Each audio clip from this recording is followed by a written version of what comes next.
sight unseen. As the daughter of Brian Weiss, I have been asked many times about my own regressions and if I have discovered all my past lives.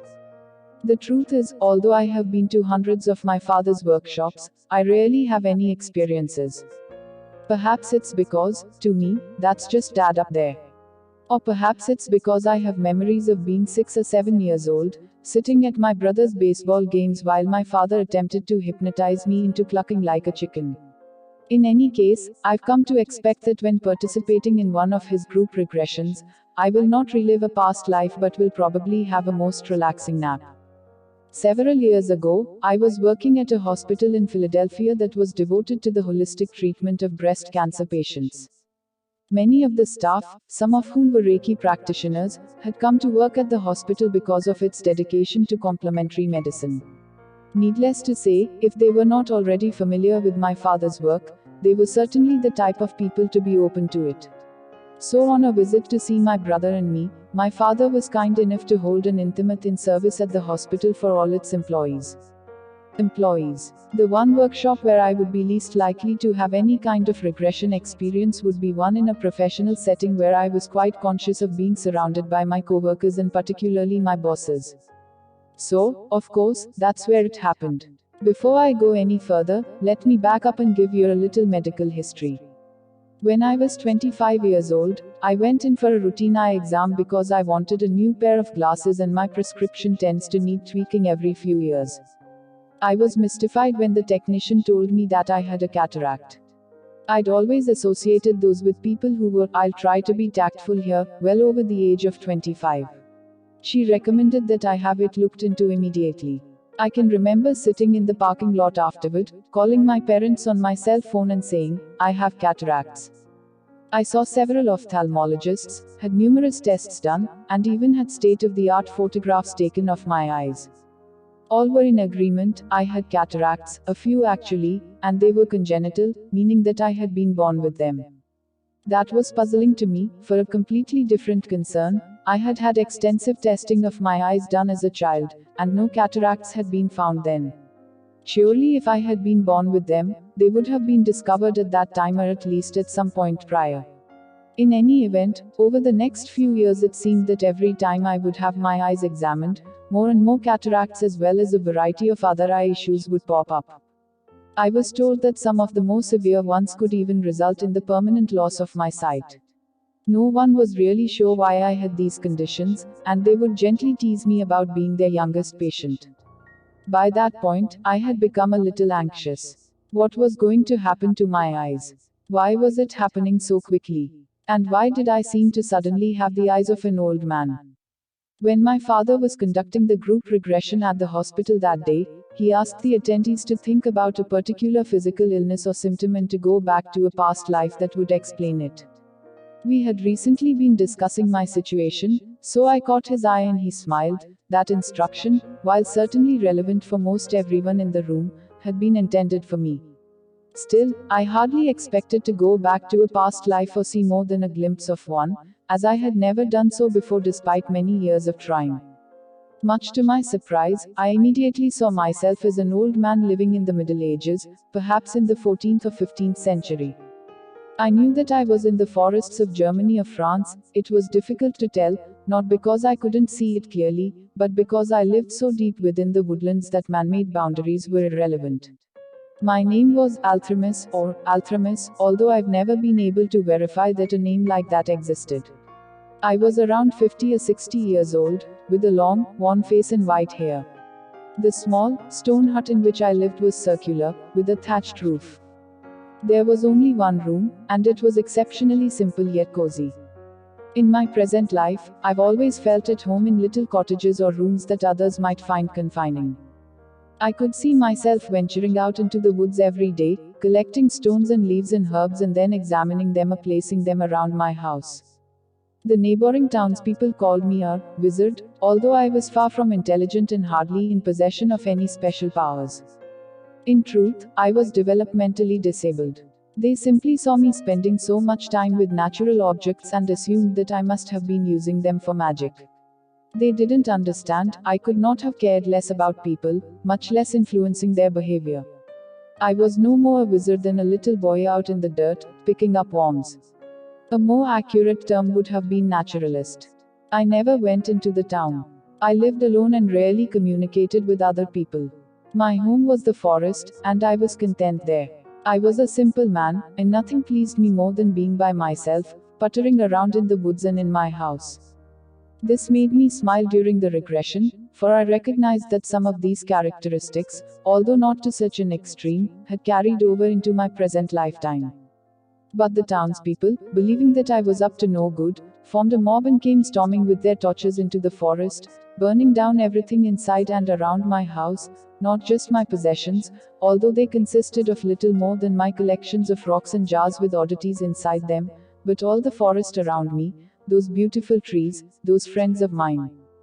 I had been inside my hut at the time and had been forced to flee from them, running away and leaving my home and my life as I knew it forever.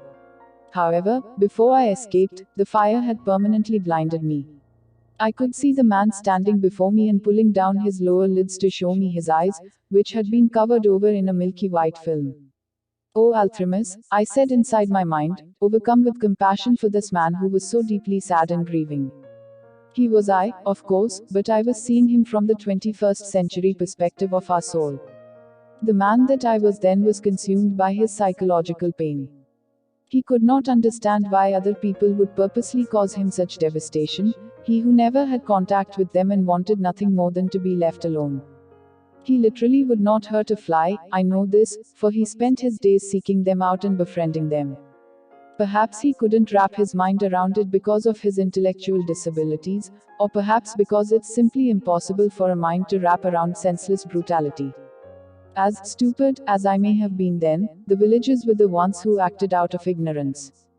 It wasn't the loss of my home or my sight that so strongly overwhelmed me, it was the knowledge that these townspeople were willing to destroy my life over some ill-conceived witch hunt, some mistaken impression that I was performing sorcery or evil, concepts that I could not even fathom. Even though far worse things happen to people all the time, even now, in this day and age, I was bitterly angry and self-pitying, and clearly not averse to playing the victim. Althrimus never overcame his feelings of sheer despair. Like quicksand, they engulfed and swallowed him. My heart linked into his and I felt his pain as though it were my own, which, of course, it was, although at the same time it was not. I sat there in the chair in front of all my co-workers, tears streaming down my face as I cried in compassion. It was then that my father asked the group if there were any messages to be learned from the life that we were experiencing. In response, Althrimus kept pointing at his useless white eyes. "Sadness clouds the eyes," he told me. The message's double meaning instantly struck me. A cataract is, of course, a clouding of the lens of the eye. Althrimus's eyes had physically clouded over as a result of having been burned. My eyes had physically clouded over as a result of having been Althrimus. He had never let go of that heavy sorrow, not even after he died, not even after he reincarnated into the body that I now inhabit. As a result, I too have allowed it to cloud my vision of what earth is like, of whether people are good, of whether I am safe, of whether life is painful. Certainly in this lifetime I have had my own share of sadness, as has everyone, which sometimes felt like it would never dissipate. Maybe I had been letting that dark, intractable cloud continue to hang over my head, to obscure my vision, in this life. Maybe my eyes were indeed broken, although not in the way that I'd understood them to be. As meaningful as this connection was at the time, I basically forgot about it. Then, a few years later, I was fortunate enough to get an appointment at Bascom Palmer, a nationally recognized center for ophthalmology. The Bascom Palmer, a nationally recognized center for ophthalmology. The doctor, a renowned specialist in the field, was able to examine my cataract. This time, however, the description was very different. "There's only one cataract," she told me, "and it's not congenital at all. It was the result of trauma." She drew a picture of my lens for me on paper, showing me how some unknown traumatic event had damaged my eye. I didn't have to worry, it wouldn't grow anymore because it was a once-in-a-lifetime event, as she put it. She couldn't have had any idea that that lifetime was in the Middle Ages. It wasn't affecting my vision, she added, and it wasn't going to. Sure enough, 6.5 years after my initial diagnosis, when I went for another prescription tweaking eye exam, I was told that I had no cataracts at all. How funny that I had heard so many times that this was something I had been born with, but after remembering a past life in which I was blinded both literally and metaphorically, it had now become the opposite. It seems both impossible and yet perfectly possible that the past life recall may have been responsible for this reversal. Interestingly, when I was becoming certified in hypnosis some 3 years after the regression at the hospital, I learned how to hypnotize myself. One day, I became curious whether I could, in a self-induced trance, revisit Althrimus and talk to him. So I did. I met with him in his little burnt hut as we sat down and caught up on the past 700 years. I filled him in on everything that he and I had become. I told him how I played the harp, and his face lit up because he knew what a harp, that common medieval instrument, was. I told him how I liked to write. Althrimus was not intelligent or educated enough to ever know how to read, much less write. He was absolutely beaming, his face bursting with pride as he heard that his future self was literate. But perhaps the most fun and challenging part was telling him how I enjoyed photography as a hobby. It taxed my modern brain to try to explain to him what a camera was and how it worked. He was fascinated by the concept, his expression growing intense as he, this man from the Middle Ages, leaned forward in his chair to listen and to imagine what a photograph might possibly be. In this life, I like few things better than being alone out in nature, photographing the birds and flowers, and Al was delighted to know that his love of the woods had lived on and was now actually being recorded for posterity. He and I are still learning how to see the world clearly. It has been a process that has spanned centuries and lifetimes, and it may take even longer. But I think we would both agree that we are ready for the clouds to be lifted from our eyes. From our eyes. Amy Weiss, from the time that she was a baby, Amy could light up a room. Her light was soft and soothing, and in a light, more like a paper lantern than a fiery torch. Her light was gentle compassion, and she always tended to animals and nature. As she gained knowledge, her physical eyes cleared. But the eyes of her heart were always clear and open and, like an eagle's penetrating gaze, could see through deception and hypocrisy to a person's inner core. Our hearts see what our eyes cannot.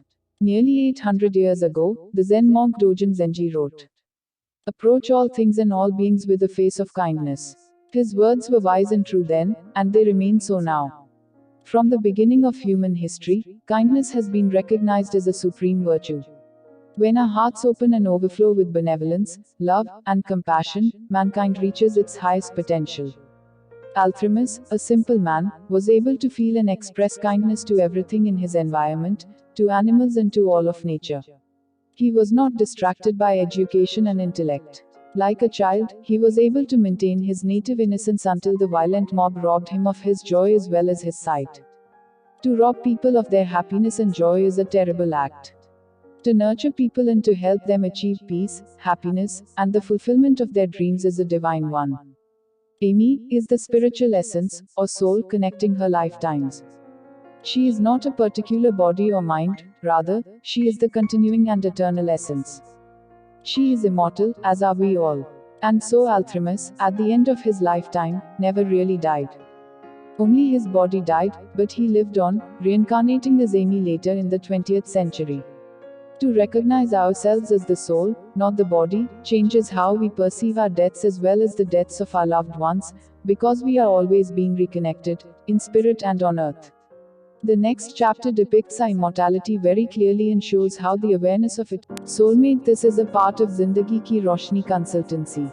It has been established for those who have lost someone and for those who are very sad in their life.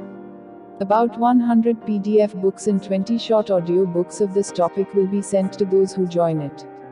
This data will be sent to their email or WhatsApp. If you want to join this organization, then please send WhatsApp message to this number.